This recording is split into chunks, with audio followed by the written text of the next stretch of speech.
концерта будут вам очень признательны, если во время мероприятия отключите или поставите на беззвучный режим свои сотовые телефоны. Желаем вам приятного отдыха. Спасибо.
Еду долиной на затылке кепи.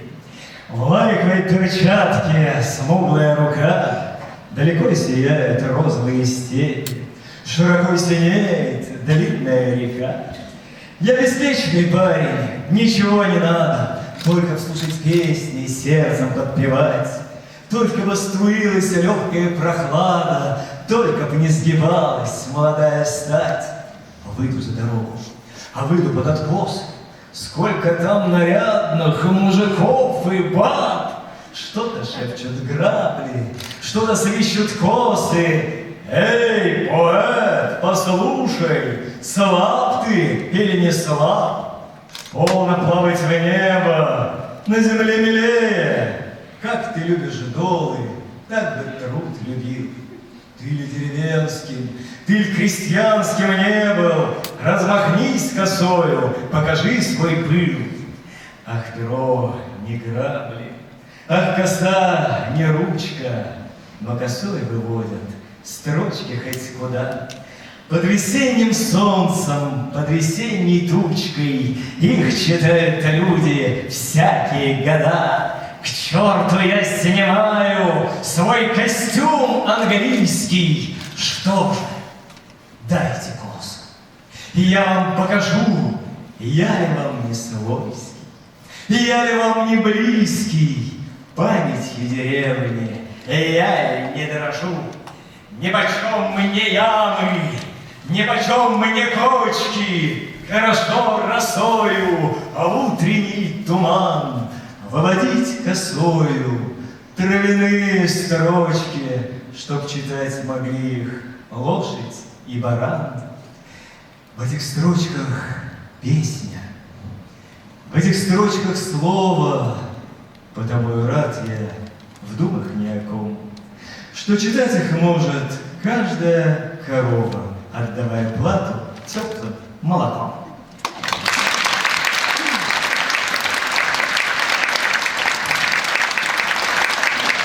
Добрый день, дорогие друзья! Мне безумно приятно выступать с этой программой, которую мы назвали «Знакомый ваш Сергей Есенин», здесь, на сцене Казанской филармонии, в моем родном городе. Я уже давно живу в Нью-Йорке, и с этой программой мы объездили почти весь мир. И вы знаете, в каком бы уголке земного шара я ни находился, какие бы стихи разных поэтов, разных периодов я не читал, в конце иногда я какие-нибудь зал, мы спрашиваем, ну кого вы хотите еще послушать? И, как правило, везде раздается Есенина, Есенина, давай читай Есенина. И я действительно очень люблю Есенина, думаю, так же, как и все вы, иначе бы вы не пришли на эту программу. Как сказала когда-то Марина Цветаева, у каждого из нас есть свой Пушкин, и вот так же, перефразировав ее, мы можем сказать, у каждого из нас есть свой Есенин. Мой Есенин пришел в мое детство, в мою жизнь еще с детства.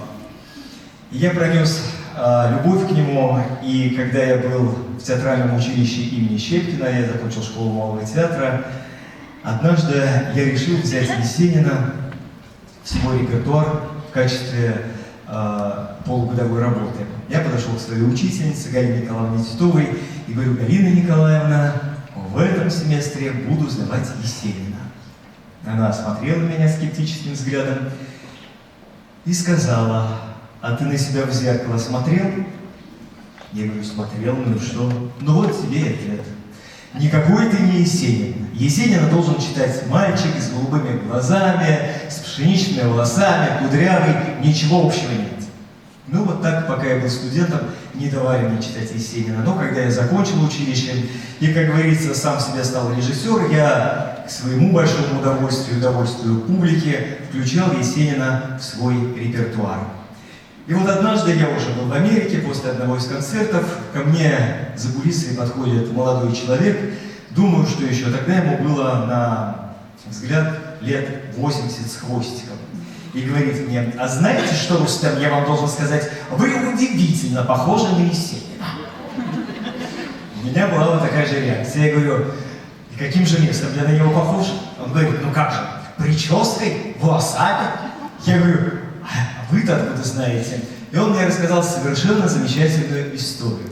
Оказывается, много-много лет тому назад, когда они были мальчишками, было им тогда лет 10-11, жили они в Одессе, по Одессе пронесся слух.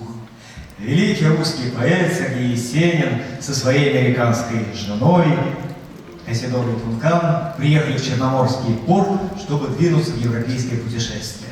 И говорит: мы и знать-то не знали ни кто такая Дункан, ни кто такой Есенин, но вся Одесса гудела, и мы побежали смотреть на мировых знаменитостей. И вот, говорит, как сейчас помню, шла какая-то бесконечная очередь слуг, которые несли огромные сундуки, чемоданы, и это шествие замыкала элегантная пара, уже не молодой, но красивой женщины, и мы понимаем, что это была Кассидора Дункан, и очень юного, молодого, красивого человека в длинном трикотовом пальто до пят, с точно такой прической, как у вас, добавил наш юноша. Я его поблагодарил и сказал: ну, спасибо, что вы мне рассказали эту историю, теперь у меня есть полное моральное право читать Есенина. Образ поэта складывается, конечно же, из его стихов, из песен, написанных на его стихи, из фотографий, кинохроник и, конечно же, воспоминаний его современников. О Есенине написано очень много книг. Но из всего обилия мемуаристики я для себя выделяю Анатолия Мариенгофа. Вот его фотография. Может быть, вы знаете этого замечательного и поэта, и писателя. Свой творческий путь два поэта начинали вдвоем, потом судьба их развела. Но был период, когда они даже снимали вдвоем комнату. Было это сразу после революции, и Мариенгоф дает нам такие подробности жизни, после которых не остается сомнения, что этому автору можно доверять. Ну, вот как, например, этот эпизод, который мне очень нравится, он относится к периоду военного коммунизма. 1918 год, первые месяцы после революции, холод такой, что у поэтов замерзают чернила в чернильнице, они не могут писать стихи. В стране нет ни угля, ни дров. И вот наша изобретательная поэтическая пара, жившая в коммунальной квартире, оккупировали ванную комнату, в которой, говорят, была небольшая какая-то маленькая топка, и от нее горел маленький котелок. И вот они законопатили все щели матрасами, шубами, одеялами, и как-то согревались несколько месяцев. Но в конце концов возмутились все остальные жители коммунальной квартиры. Вот как об этом вспоминает Мариенков. До конца зимы все-таки крепости своей мы не отстояли. Пришлось отступить из ванны обратно в ледяные просторы нашей комнаты. Стали спать с Есениным вдвоем на одной кровати. Наваливали на себя гору одеял, шуб. По четным дням я, а по нечетным Есенин первым корчился на ледяной простыне, согревая ее дыханием и теплотой тела. Одна поэтесса просила Есенина помочь ей устроиться на службу. У нее были розовые щеки, круглые бедра и пышные плечи. Есенин предложил поэтессе жалование советской машинистке с тем, чтобы она приходила к нам в час ночи, раздевалась, ложилась под одеяло и, согрев постель, 15-минутной работы, вылезала из нее, облекалась в своей одежды и уходила домой. Дал слово, что во время всей церемонии будем сидеть к ней спинами и носами, уткнувшись в рукописи. 3 дня, в точности соблюдая условия, мы ложились в теплую постель.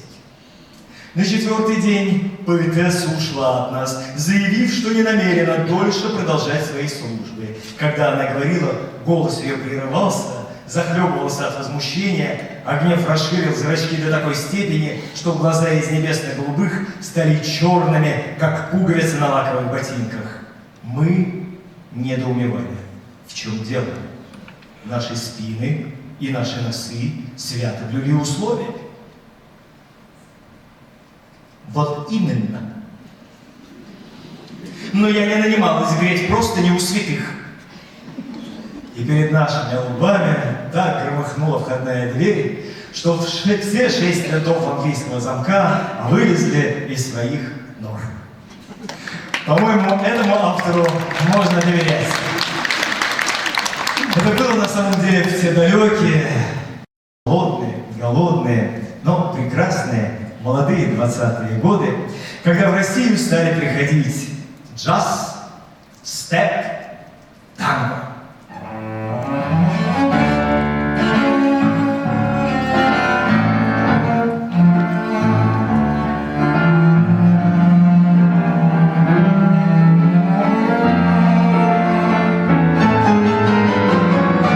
Театральный художник Георгий, он же Жорж Якулов, в те годы оформлявший премьеры крупных московских театров, был весьма популярен, а его мастерская славилась как место сборищ всех около и творческих личностей. Именно там, в пыльных коридорах полубогемной квартиры, началась история любви и отчаяния Сергея Есенина и Айседоры Дункан. Айседора только приехала в Москву, и Якулов пригласил ее в гости, чтобы показать друзьям заморскую жар-птицу в собственных интерьерах. Дункан приехала в студию к Жоржу в 1 часу ночи. Красный, мягкими складками льющийся хитон, крупный с отблеском меди волосы, большое тело, ступающее легко и мягко. Появление Дункан вызвало мгновенную паузу, а потом начался невообразимый шум. Явственно слышались только возгласы: «Дункан! Дункан! Приехала Дункан!»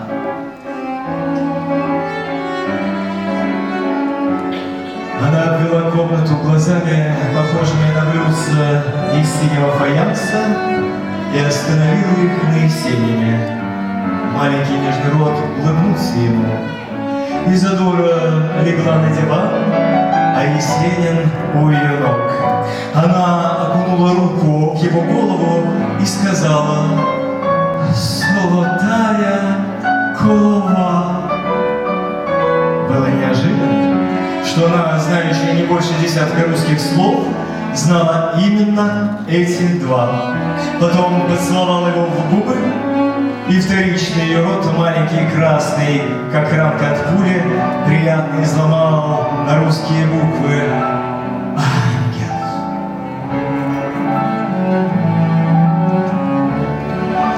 Поцеловала его еще раз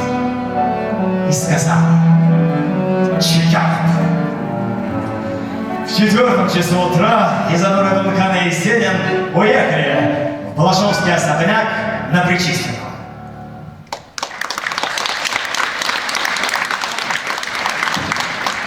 Надо сказать, что Дункан приехал в Советскую Россию только потому, что был обещан храм Христа Спасителя. Обычные театральные помещения больше не вдохновляли ее. Дух великой босоножки парил очень высоко. Она не хотела вдыхать пыль кулис, а хотела вдыхать фимиам и обращать взор не к театральному потолку, а к куполу, напоминающему небеса. Пресыщенная зрителем, она жаждала прихожан. Огромный, но неуклюжий храм Христа Спасителя у Пречистинских ворот, ей где-то за границей, а лично на словах, пообещал наш очаровательный народный комиссар просвещения Анатолий Васильевич Луначарский. Соблазненная храмом Христа Спасителя Изидора Дункан не то что прибежала, а, как говорится, на крыльях к нам прилетела и очень рассердилась. Очаровательный нарком надул ее. Очевидно, потому что слишком смело, без согласования с Политбюро, раздавал храмы босоножкам. А потом весело сочувствовал Изидоре. Ах, бедняжка, бедняжка, в Большом театре тебе приходится танцевать. Какое несчастье!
Дорогие друзья, а сейчас, вашему вниманию, мы хотим предложить небольшую композицию, посвященную музам поэта, положенную на музыку Игоря Крутого.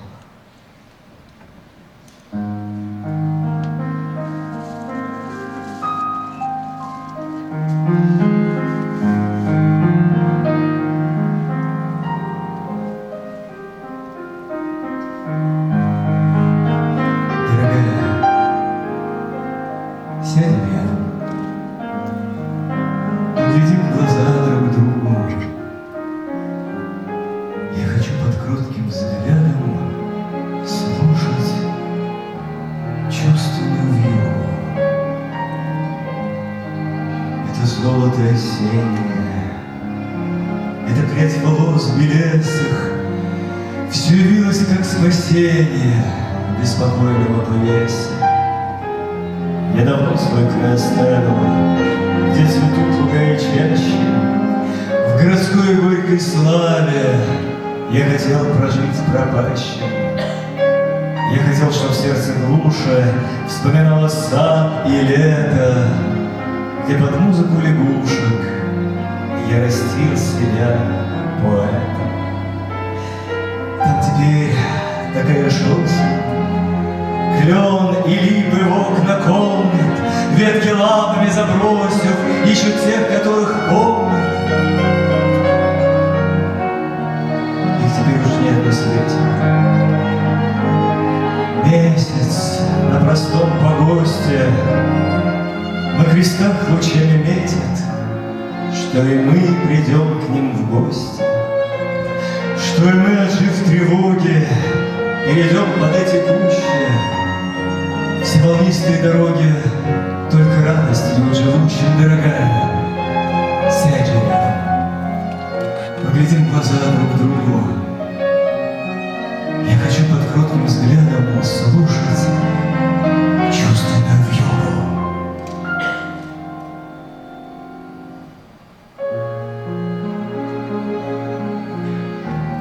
Пускай ты выпита другим, но мне осталось твоих волос стеклянный дым и глаз осенняя усталость. О, возраст осени, он мне дороже юности и лета. Ты стала нравиться вдвойне воображению поэта. Я сердцем никогда не лгу, и потому на голос чванства бестрепетно сказать могу, что я прощаюсь с хулиганством. И мне в окошко постучал сентябрь багряной веткой ивы, чтоб я готов был и встречал его приход неприхотливый. Теперь со многим я мирюсь без принуждения, без утраты. Иною, кажется, мне Русь, иными кладбища и хаты. Прозрачно я смотрю вокруг и вижу там и здесь, и где-то, что ты одна, сестра и друг, могла быть спутницей поэта, что я одной тебе помог, воспитываясь в постоянстве, тропеть на сумерках дорог и уходящем хулиганстве.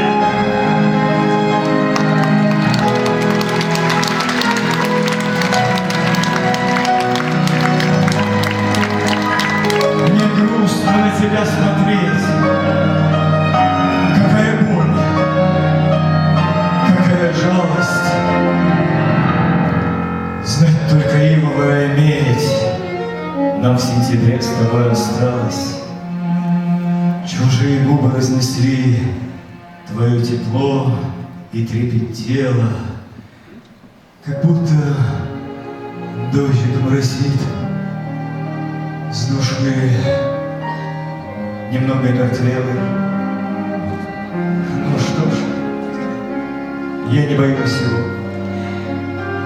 Иная радость не открылась, ведь не осталось ничего, как только желтый тлен и сырость. Ведь из себя я не сберег для тихой жизни, для улыбок, как мало пройдено дорог, как много сделано ошибок. Смешная жизнь, смешной разлад, так был и так будет после, как кладбище усеян сад, в берез обглоданные кости. Вот так же отцветем и мы, и отшумим, как гости сада. Коль нет цветов среди зимы, так и грустить о них не надо.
А теперь, Изодора, Есенин берет кальянку и пригибает бровь.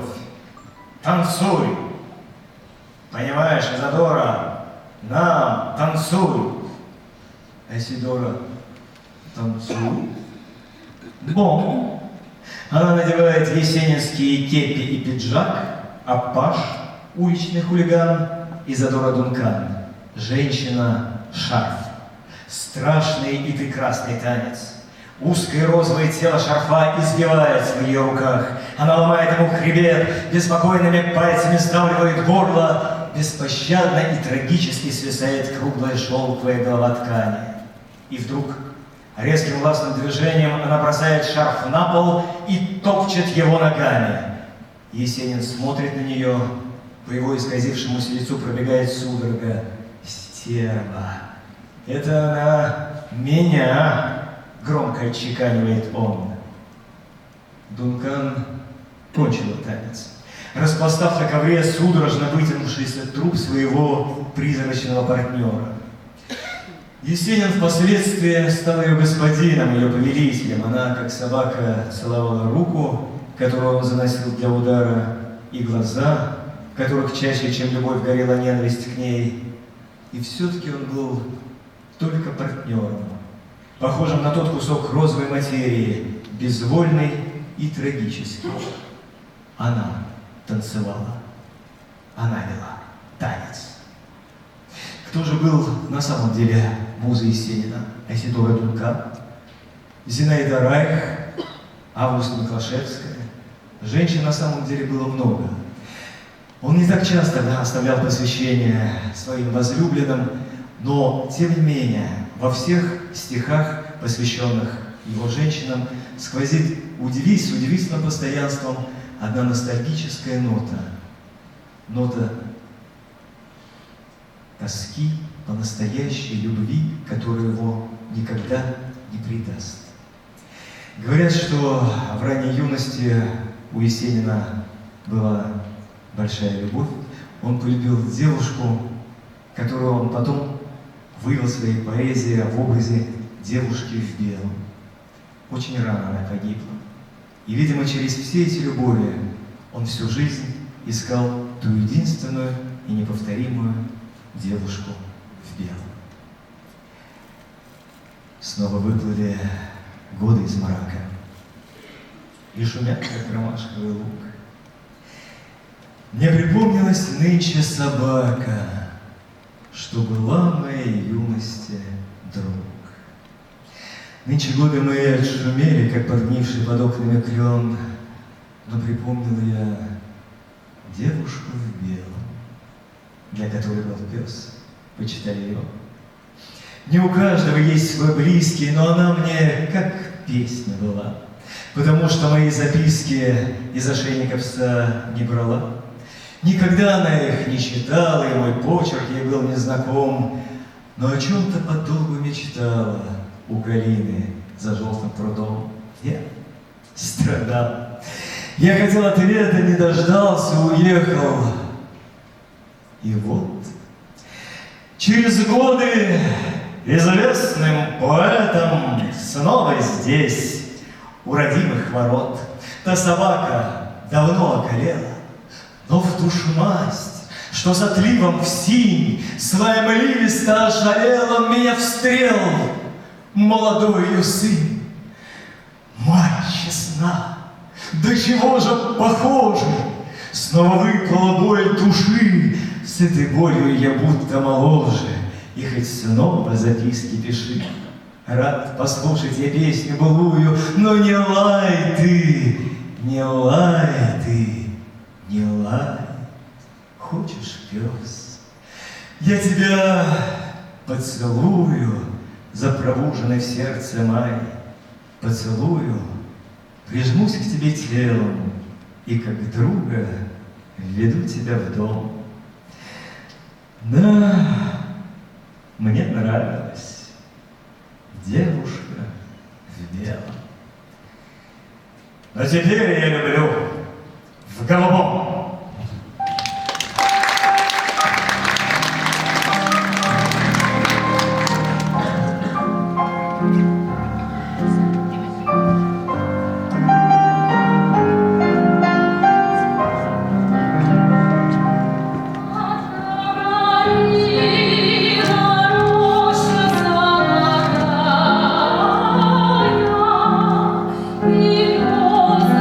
Веселым, веселым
Ты меня не любишь, не жалеешь.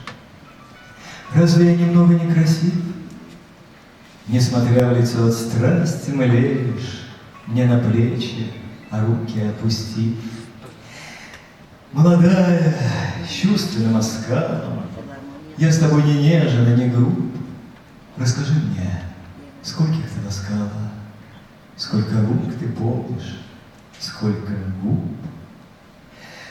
Знаю я, они прошли как тени, не коснувшись твоего огня. Многим ты садилась на колени, а теперь сидишь вот у меня. Пусть твои полуприкрыты очи, и ты думаешь о ком-нибудь другом, я ведь сам люблю тебя не очень, утопая в дальнем дорогом. Этот был, не называй любовью, легкодумно вспыльчивая связь. Как случайно встретился с тобою, улыбнув, спокойно разойдясь. Да и ты пойдешь своей дорогой распылять безрадостные дни, только не целованных не трогай, только не горевших не мани. И когда с другим по переулку ты пойдешь, болтая про любовь, может быть, я выйду на прогулку, и с тобой встретимся мы вновь. Отвернув к другому ближе плечи и немного наклонившись вниз, ты мне скажешь тихо: добрый вечер. Я отвечу: добрый вечер, мисс. И ничто души не потревожит, и ничто ее не бросит в дрожь. Кто любил, уж тот любить не может. Кто сгорел, того не подожжешь.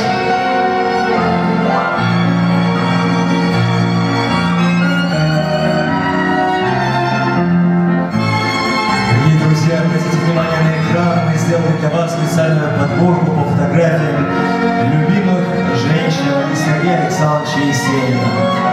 Лидия Кашина.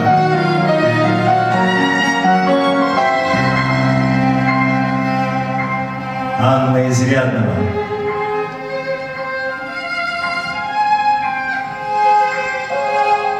Зинаида Райх.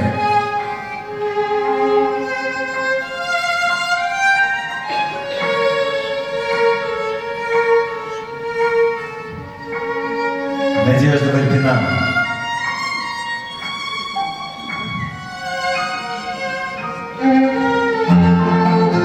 Айседора Кунка.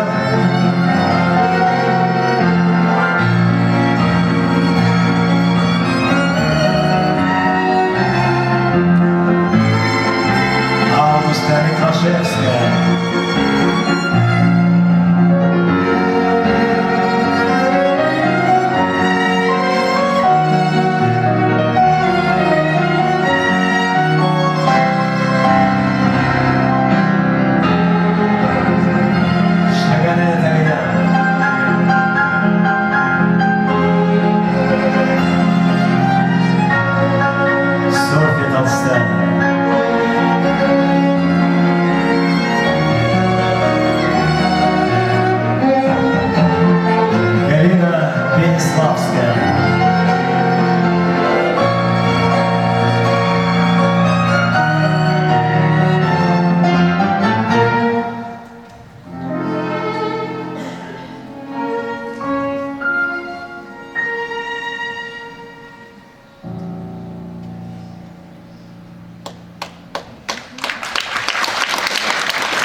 Осенью 1921 года состоялось официальное бракосочетание Сергея Есенина и Айседоры Дункан. Айседора уговорила Есенина поехать в свадебное путешествие. Ее мотивом было вырвать Есенина из его среды, которая его откровенно спаивала. Они уехали и путешествовали практически 2 года по Европе и обеим Америкам. Но замысел не удался. Есенин приехал из путешествия крайне разочарован. К сожалению, его воспринимали не как знаменитого русского поэта, а как коммунистического мужа знаменитой американской танцовщицы. Но в 22 году, когда начиналось путешествие, все было еще так радужно, так дарило надежды на будущее. Сохранился очень любопытный текст, так, как сам Есенин описывает свои первые впечатления от встречи с Нью-Йорком. На 6-й день около полудня показалась земля. Через час глазам моим предстал Нью-Йорк.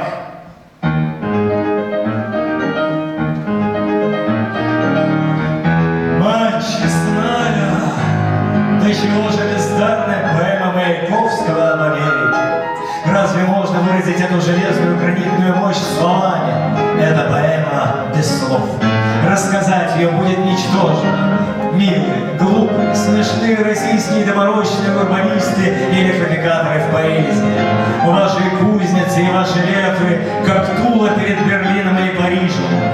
Здания, застаревшие горизонт, почти упираются в небо. Над всем этим проходят громаднейшие железобетонные арки. Небо в свинце от дымящихся фабричных труб.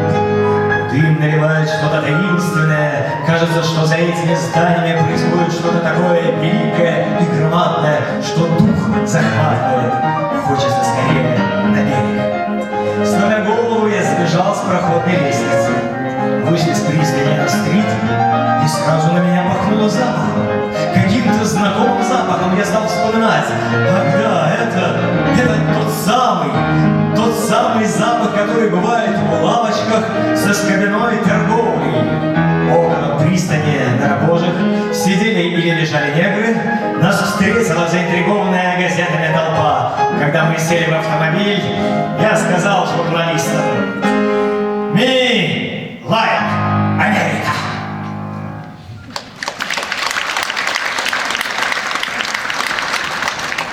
Но несмотря на красоты европейских и американских городов, Запад оставил Есенина совершенно равнодушным. Говорят, что даже в Париже, вопреки уговорам Асидоры Дункан, Есенин не захотел взглянуть ни на Версаль, ни на Лувр, и находил самые разные предлоги и поводы, чтобы улизнуть от осмотра достопримечательностей. Прибегал в гостиницу, запирался у себя в номере. Что он там делал? Мы можем только догадываться, несомненно, одно. Во время всей поездки он сильно тосковал о своей оставленной родине.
Есенин уехал с Причистенки надломленным, а вернулся из своего свадебного путешествия по Европе и обеим Америкам безнадежно сломанным.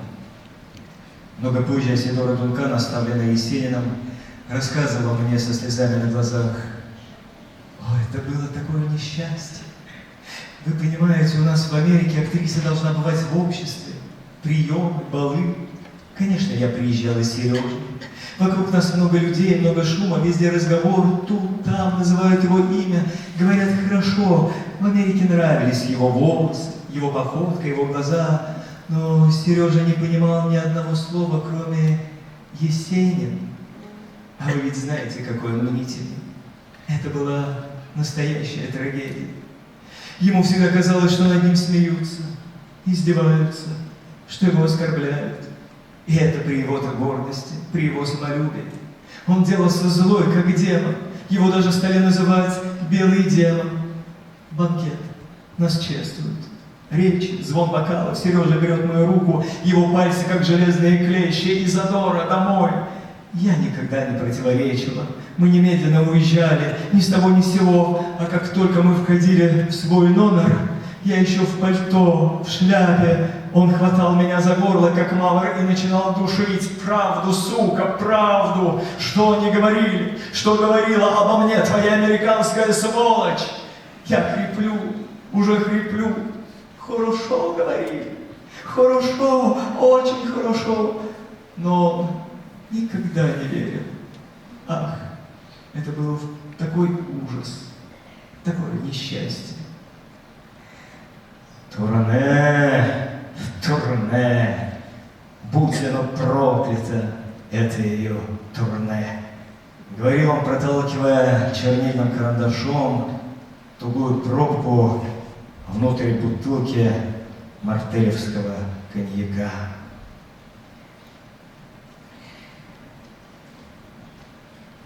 Годы молодые, загубленной славой. Отравил я сам вас горькой отравой. Я не знаю, мой конец близок ли, далек ли. Были синие глаза, да теперь поблекли. Где-то радость, тень и жуть, грустно и обидно. В поле, что ли, в кабаке? Ничего не видно. Руки вытяну, и вот, слушаю на ощупь, и едем. Кони, сани, снег, проезжаем рощу. Эй, ямщик, гони вовсю, чей рожден неслабым. Душу вытрясти не жаль по таким ухабам. А ямщик в ответ одно: по такой метели очень страшно, чтоб в пути лошади вспотели. Ты, ямщик, я вижу трус, это не с руки нам. Взял я канот и ну стекать по пожажьим спинам бью. Какой-никак метель, снег разносит в хлопья. Вдруг толчок, и из саней прямо на сугроб я встал и вижу, что за черт. Вместо бойкой тройки забинтованно лежу на больничной койке. И за место лошадей по дороге тряской бью я жесткую постель мокрую повязкой. На лице часов в усы закрутились стрелки. Наклонились надо мной сонные сиделки, наклонились и хрипят: эх ты, златоглавый, отравил ты сам себя горькой отравой. Ну, не знаю, твой конец близок ли, далек ли. Синие твои глаза в кабаках промокли.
один из наиболее грустных эпизодов книги.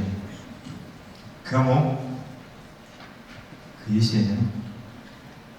Дежурный врач выписывает мне пропуск. Поднимаюсь по молчаливой, высланной ковром лестнице. Большая комната, стены окрашены мягкой теплой краской, с потолка светится синенький глазок электрической лампочки. Есенин сидит на кровати, обхватив колени. Сережа, какое у тебя хорошее лицо. Волосы даже снова запушились. Очень давно я не видел у Есенина таких ясных глаз, спокойных рук, бровей, рта. Даже облетела серая пыль с век. Есенин говорит: мне очень здесь хорошо. Только немного раздражает, что день и ночь горит синенькая лампочка. Знаешь, заворачиваюсь по уши в одеяло, лезу с головой под подушку. И еще не позволяют закрывать двери. Все боятся, что покончу самоубийством. По коридору прошла очень красивая девушка, голубые большие глаза и необычайные волосы, золотые, как мед. Есенин говорит: здесь все хотят умереть. Эта Офелия вешалась на своих волосах. Потом он повел меня в приемный зал. Показывал цепи и кандалы, в которые некогда заковывали больных, рисунки, вышивки и крашеную скульптуру из воска и хлебного мякиша. «Смотри», — говорит он, — «вот картина Врубеля. Он тоже был здесь». Потом улыбнулся.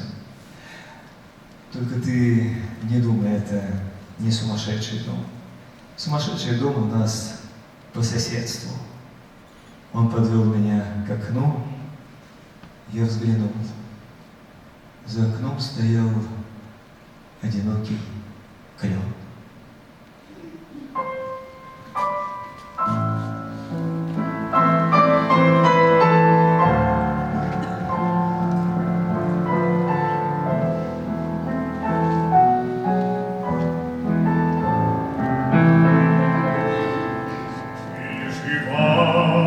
Еще моя старушка, жития, привет тебе, привет.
лебедей в золоте волос моих ныряют. Все на этом свете из людей песнь любви поют и повторяют. Пел и я когда-то далеко, и теперь пою об этом снова, потому и дышит так легко нежностью пропитанное слово. Если душу вылюбить до дна, сердце станет глыбой золотою, только тегеранская луна не согреет песни теплотою. Я не знаю, как мне жизнь прожить, догореть ли в ласках милой шаги, или под старость трепетно тужить о прошедшей песенной отваге. У всего своя походка есть, что приятно уху, что для глаза. Если перс слагает плохо песнь, значит, он вовек не из Шираза. Про меня же и за эти песни говорите так среди людей. Он бы пел нежнее и чудеснее, да сгубила пара лебедей.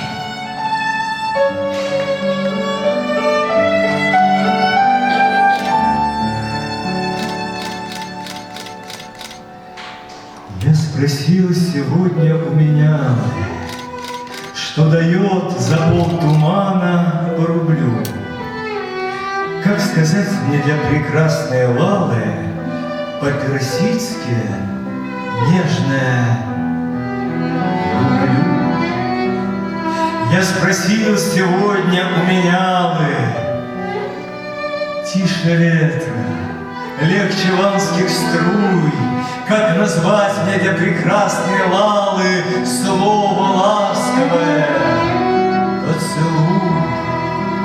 И еще спросил я у менялы, в сердце робость глубже притая, как сказать мне для прекрасной Лалы, как сказать ей, что она моя.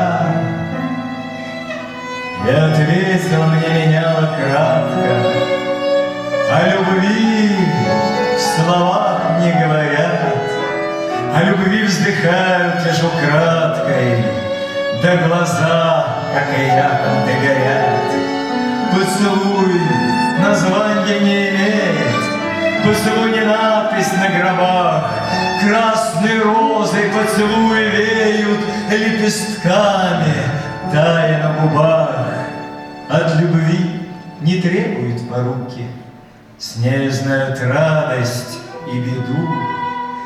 Ты моя, сказать лишь могут руки, что срывали черную чадру.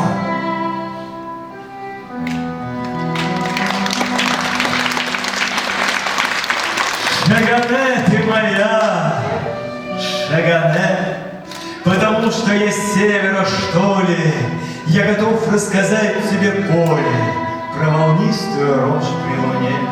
Шагане ты моя, Шагане, потому что я с севера, что ли, что луна там огромнее в 100 раз, как бы ни был красив Шираз, он не лучше рязанских раздолей, потому что я с севера, что ли, я готов рассказать тебе поле. Эти волосы взял я у ржи, если хочешь на палец свяжи, я нисколько не чувствую боли, я готов рассказать тебе поле. Про волнистую рожь при луне, по кудрям ты моим догадайся. Дорогая, шути, улыбайся, не буди только память во мне. Про волнистую рожь при луне, Шагане ты моя, Шагане. Там на севере девушка тоже, на тебя она страшно похожа, может, думает обо мне. Шагане ты моя, Шагане.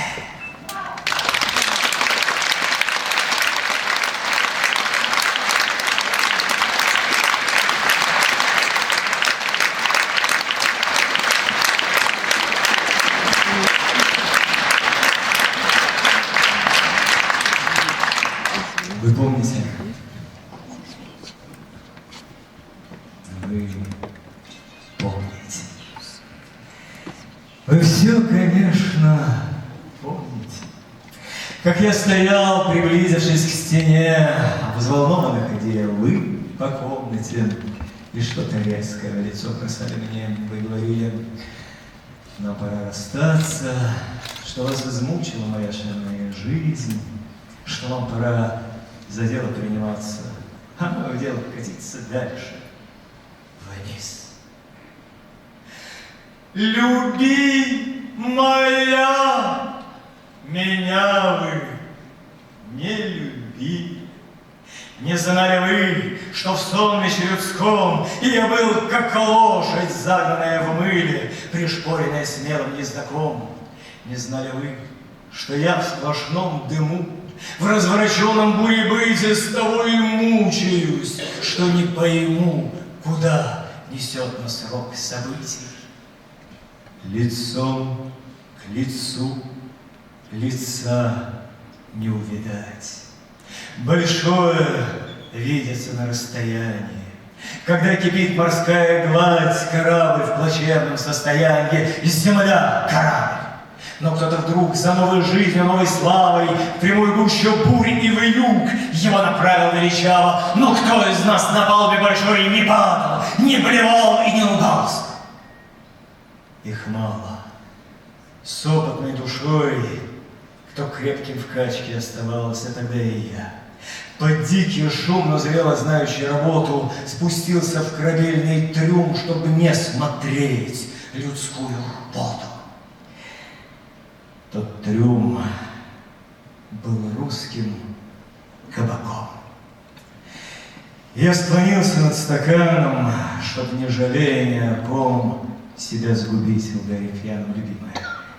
Я мучил вас.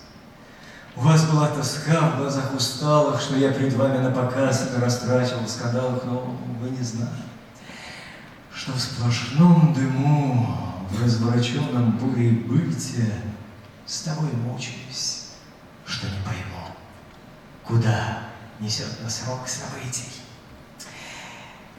Теперь года прошли, я в возрасте ином, и чувствую, и мыслю по-иному. И говорю за праздничным столом, хвала и слава рулевому, сегодня я в ударе нежных чувств. Я вспомнил вашу грустную усталость, и вот теперь я сообщить вам чусь, каков я был, и что со мною сталось. Любимая, сказать приятно мне, я избежал падения с кручи. Теперь к советской стороне я самый яростный попутчик. Я стал не тем, кем был тогда, и не мучил бы я вас, как это было раньше. За знамя вольности и светлого труда готов идти хоть до Ла-Манша.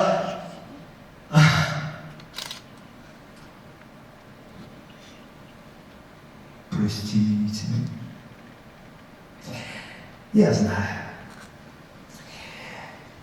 Вы не так?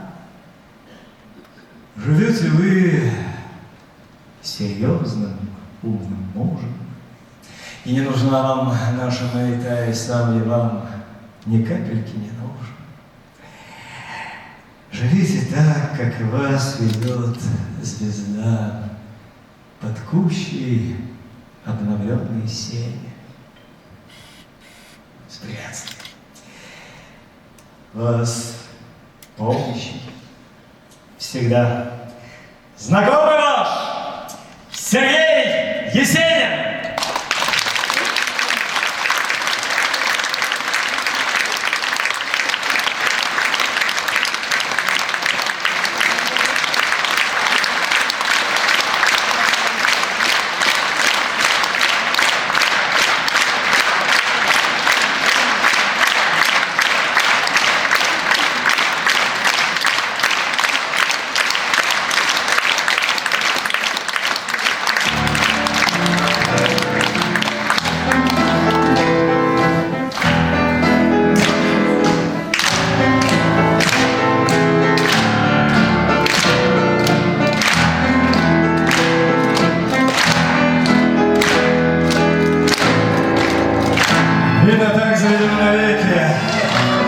30 годам перевесясь, все сильнее прожженные калеки, жизненно удерживает связь. Милая, мне скоро стукнет 30, и земля для меня с каждым днем. Потому и сердцу стало сниться, что горю я розовым огнем. Перегореть, так уж гореть сгорая, не случайно в липовую цветь вынул я кольцо, попугая, знак того, что на месте нам гореть. То кольцо надела мне цыганка, сняв с руки, я дал его тебе. И теперь, когда грустит шарманка, не могу не думать, не робеть. В голове болотный будет омут, и на сердце изморозь мгла. Может быть, кому-нибудь другому ты его со смехом отдала. Может быть, целуясь до рассвета, он тебя расспрашивает сам. Как смешно глупого поэта привела ты к чувственным стихам. Ничего, пройдет и это рано, только больно видеть в жизни край. В первый раз такого хулигана обманул проклятый попугай.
Артистов сегодняшней программы. Солистка ансамбля «Салават Купыря» Азалия Мухамедшина. Артисты филармонического музыкально-литературного лектория Дмитрий Босов, Айтугар Мухамедов, Ильяс Камалов, Альфия Мансурова, Любовь Добрынина, Гульнара Байназарова, я Алсу Мурюкова, народный артист Республики Татарстан Георгий Ибушев, концертмейстер, заслуженный артист Республики Татарстан Роман Чуйнов,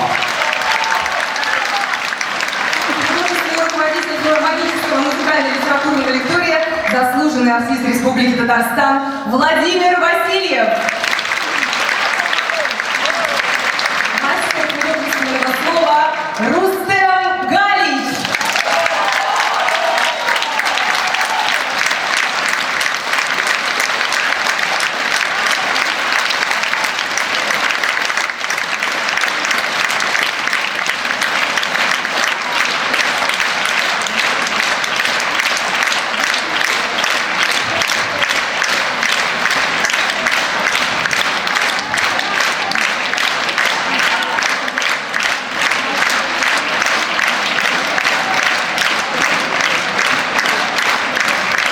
Стихотворение на лист. Дай, Джим, на счастье лапу мне. Такую лапу не видал я сроду. Давай с тобой плаваем при луне на тихую бесшумную погоду. Дай, Джим, на счастье лапу мне. Пожалуйста, голубчик, не лежись, пойми со мной хоть самое простое, ведь ты не знаешь, что такое жизнь. Не знаешь ты, что жить на свете стоит. Хозяин твой и мил, и знаменит, и у него гостей бывает в доме много, и каждый, улыбаясь, норовит тебя по шерсти бархатной потрогать. Ты по-собачьи, дьявольски красив, с такой милой, доверчивой приятцей, и никого ни капли не спросив, как пьяный друг ты лезешь целоваться, мой милый Джим. Среди твоих гостей так много всяких, и не всяких было. Но та, что всех безмолвнее и грустнее, случайно вдруг сюда не заходила. Она придет, даю тебе по руку. И без меня в ее уста лезет взгляд. Ты за меня лизни нежно руку. За все, в чем был и не был виноват.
А вот так вот с бухтой не барахтали. Я еще вчера репетицию вел, я еще с аналога репетицию вел вчера. А вы программе да нет ничего? Нет, забыли про него. Даже в тройном плане, блин, сегодня типа выставился утром.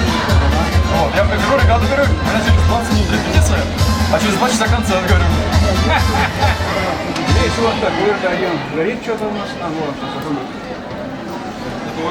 Я понял, не отрубится. я говорю, я не слышал выркали. Ну все, короче, я все проверил, все настроил, можно... Один фанера, да? А что у него микрофон был? Чего? Микрофон у него. Чего? Он с микрофоном. Жорик. Сейчас я свет включу тогда. Да подожди, ты сейчас на русского. Мы тут те, что не помню. Там что играет. Самое же.